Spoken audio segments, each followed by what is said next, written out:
what's up everybody, it's your boy nappie, and welcome to my channel. So if it's your first time being on this channel, please don't forget to hit the subscribe button, hit the bell to get a notification anytime I post a video. Now guys, you're really welcome. Like, I've seen you all new subscribers, I've seen you all. Welcome to the channel. So if you don't know my name, always go by the name nappie. So in today's episode, I have this beautiful girl here. Her name is the Afrikan Superstar. I'm Gina Ifoe.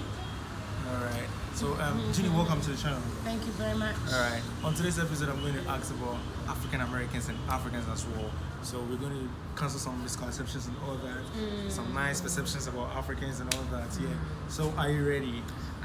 Yes. So as I always go, your name is Gina, and where are you from? Me. I'm Cameroonian, but I'm based in the UK currently. Alright. You're Cameroonian, based in the UK. But you have an American accent. I schooled in the US for a time. So at a point I used to live in the US, but I hated it a lot. So I moved to the UK a few years ago. You moved to the UK a few years ago. So comparing the UK and the US, how is life like? I prefer the UK. I had so many issues with life in America, and for instance, if you guys are interested, I have a series called The Black Union Jack, which talks about my migration from America to UK. But I had a lot of issues with lifestyle in America, which had to do a lot with the violence, the racism, the lack of professional upward mobility, and just to name a few, chemically modified food, the social environments. I had many issues. So after a few years, I've been talking about leaving the country for a long time. I was involved in a marriage. When I got divorced, I decided to move to the UK, where I currently live, but my ultimate destination is here in Ghana. So, that is something I'm working on. All right, that's so nice. I really love this. So you're not really staying at one place forever. No, well, I'm just trying to get back. I think a lot of people, they're not aware of how the West has a huge system, and it's very difficult for you to get outside of that system. So sometimes when people migrate, they get trapped there and they end up dying there, and that's their life. They can never find their way home. So I'm just taking an unusual way to find my way back to the motherland. So I've left America, I've gone to UK, where the environment's a little bit more supportive for my ultimate plans. I frequent Africa, it's a lot closer. I have a lot more time to travel and whatnot through my job in the UK. So there are a few factors that are helping me with the transition back to Africa. So I think we need to be strategic. If that's a long-term plan of ours, we need to be strategic and place ourselves where we're going to have the best advantage. All right. So talking about all this, you see yourself as African, or you see yourself as a diaspora, like an African diaspora? Me personally, I see myself as an African. I think if you take, if you take a watermelon outside of Africa and you put it in America, it's still a watermelon. If you take that watermelon to Asia, it's still a watermelon. Like, maybe it's in a different environment, but the seed is always the same. So I see myself as an African. Obviously, I'm in the West, but I try very hard to maintain that connection to Africa and the culture.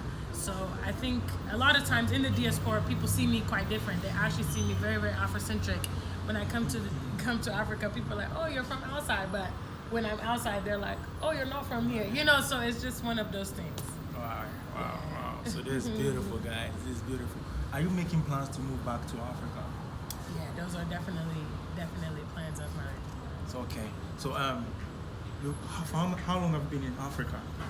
On this trip, yeah, I've been here a little bit over 2 weeks. 2 weeks, in all right. Ghana, yeah. Okay. Have you been to Ghana before? Yeah, several times. This is like my fifth time. Fifth time. Oh my God. So you really know a lot about Ghana now. Yeah, kaka. All right, guys. So what has your experience in Ghana been like? Ghana is my favorite place in the world to go. I am a world traveler, so I've been around Europe, I've been through America, I've been to Mexico, I've been through the islands, I've been to several African countries, and Ghana is my favorite place to be. The people are so warm and welcoming. The city is just so full of life. Like, I love to watch Ghanaians from the windows and things like that. Just everybody's doing their own thing. You will see animals, you will see, you know, people selling things, talking to people, catching up with their friends, playing music, dancing. I mean, it's no 2 days are alike here. And I just love all that energy, because I think a lot of times being in the West, we were taught to conform, and that requires us like losing a lot of our identity and a lot of our character to fit into the box that they have put us in. So when I come to Africa, I enjoy seeing my people just being in their environment, being free, enjoying their lives, you know, doing whatever they feel compelled to do. And it's a much safer environment than the West. You know, Africans are very slow to violence, you know, so they try to resolve their issues by talking or, you know, discussing. Even you might see them shouting, and then a few minutes later you'll see them laughing and being friends again. You know, so these are things I just love. The things money can't buy, the small things I love about being here in Africa. Oh, let me help you with this. Bang! You see, Right. I mean, such a gentleman. He's such a gentleman. All right, I want all to right. touch my dress. Oh, my Hey, Charlie. you thinking of moving back to Africa? Yeah. Yeah.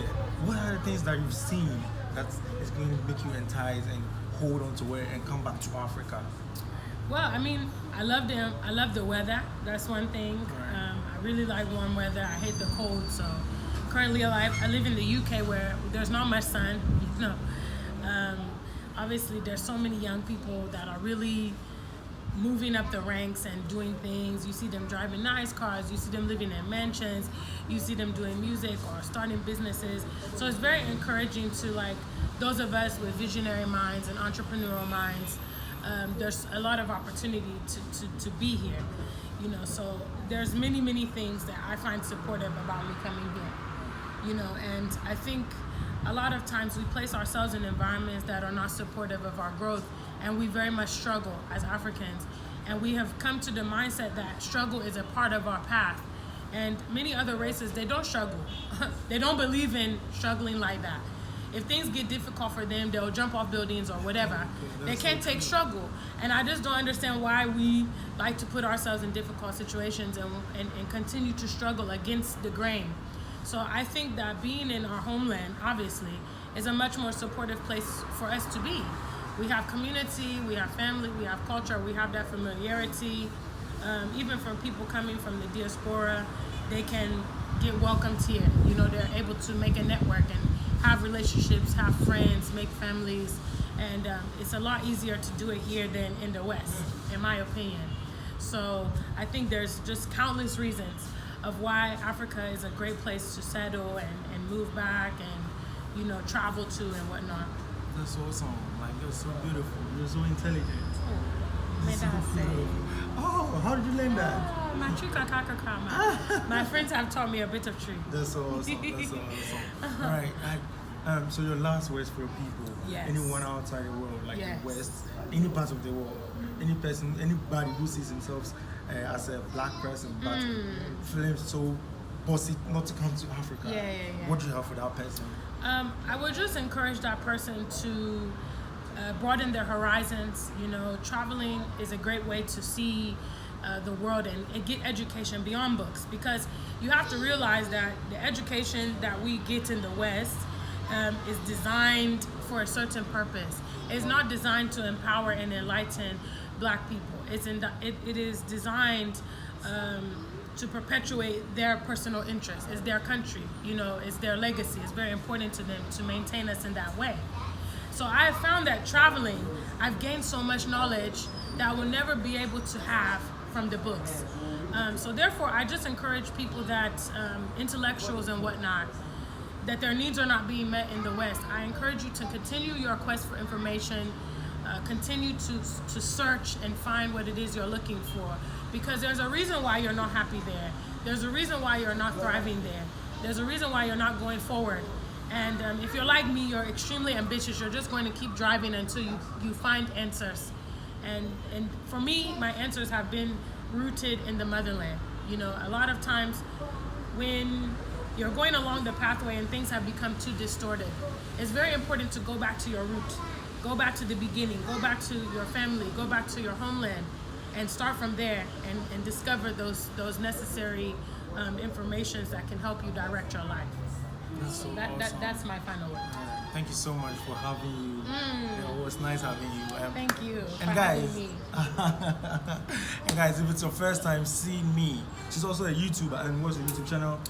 The Afrikan Superstar. The Afrikan Superstar. Yeah, she's doing an awesome job there. Like, it's so perfect. Like, there's no one perfect, but hers, it's always about positivity, about Africa. So guys, you need to check it out. And if it's your first time seeing me, don't forget to hit the subscribe button, hit the bell to get a notification anytime I post a video. You understand?